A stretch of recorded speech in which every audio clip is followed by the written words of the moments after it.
G'day, Mark Holloway. Wanting to talk to you this week about the value of your existing customers. Now, here's a surprising fact.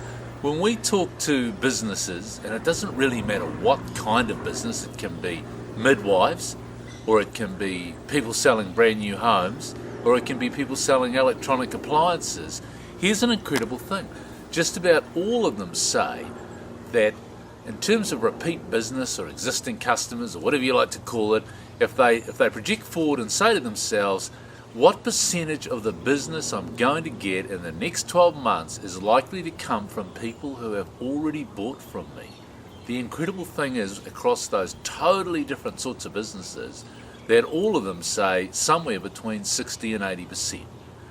Now look, here's where common sense has to come in. If 60 to 80%, and believe me, we ask hundreds and hundreds of businesses and they all say the same.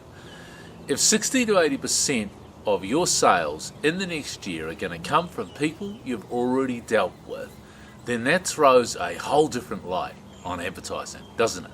I mean, why on earth would you talk to the whole world? Why on earth would you pay for an ad to talk to the whole world if actually 60 to 80% of your business is coming from people who already know who you are, and you probably know who they are, and if you don't, you could certainly find out. So that makes you need to start thinking about a few common sense things. The first couple we'll talk about is Yellow Pages, or Yellow Pages, and also building some kind of database. Now let's just take Yellow Pages. If 60 to 80% of people that buy from you this year, and you know what, this applies to tradespeople too, electricians, plumbers, chippies, all you guys that are spending tens of thousands, some of you, on Yellow Pages ads, and you're bullied into this by the Yellow Pages guys, because look, if you don't buy an ad this big, then your competition, well, their ad will come before yours, and their ad's bigger than yours, and people always deal with the the biggest looking people with the biggest looking ad. That's crap. And not only that, but you already know that 60 to 80% of your business doesn't come from people reading the Yellow Pages. It comes from people you've already dealt with. So you can probably halve your Yellow Pages. And you know what? That's not going to make either the Yellow Pages happy or most advertising and marketing companies who love to make a commission on getting you to put an ad in the Yellow Pages and preparing the ad for you. And the bigger the ad you take, of course, the bigger commission they make.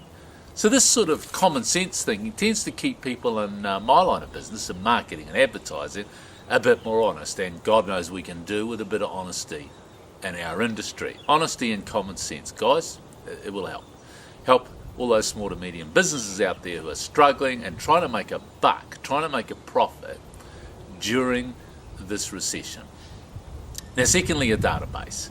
So, 60 to 80% of people who deal with you this year will have already spent money with you. Now, if you don't already have their details, you need to start putting together the details of people who buy from you from now on, so that 12 months from now you'll be able to say, look, I know who all of them are, and I can talk to them by email or by phone or by post for free. Now, if you have somebody's email, then you can begin to give them tips and advice. And you know yourself that when somebody approaches your business, an existing customer or a new customer, either or, you are far more likely to get a sale if you help them. That's just how it goes in the real world. So why not turn your marketing into help? And you can email them tips and advice, the sort of things you say to them when they come in and you are talking to them in your workshop, over your desk, over the counter, it depends on whether you're obviously selling goods or services. And this applies to accountants, lawyers, mechanics, electronics, appliance people, toys, shops. It honestly doesn't matter what you sell, provided you're dealing with humans. This stuff that I'm talking about will help you. If you're not dealing with humans, then you're going to have a bit of difficulty. Well, I'm a vet or I'm a pet store. Well, actually, we've got a pet store and a vet for clients, because guess what? They're not dealing with animals. They're dealing with people who love animals. It always comes back to dealing with human beings. So look, I digress a bit. But 60 to 80% of your business this year will come from people who you've already dealt with. So you need to start thinking, how can I talk to them? How can I amass their details? And how can I talk to the ones whom I already know? And here's a tip before I leave, and that is, give them a phone call and ask them if they'd like some information about something, and then send the information. Surely you've got some sort of information or help that will be a benefit to your customers. Just think about that as you close this video. Because look, you're not going to make a buck sitting there thinking about it. You've got to get up and do something. Okay, so think about what I've told you, but then get up and act on it. Okay, so that's Mark Holloway signing.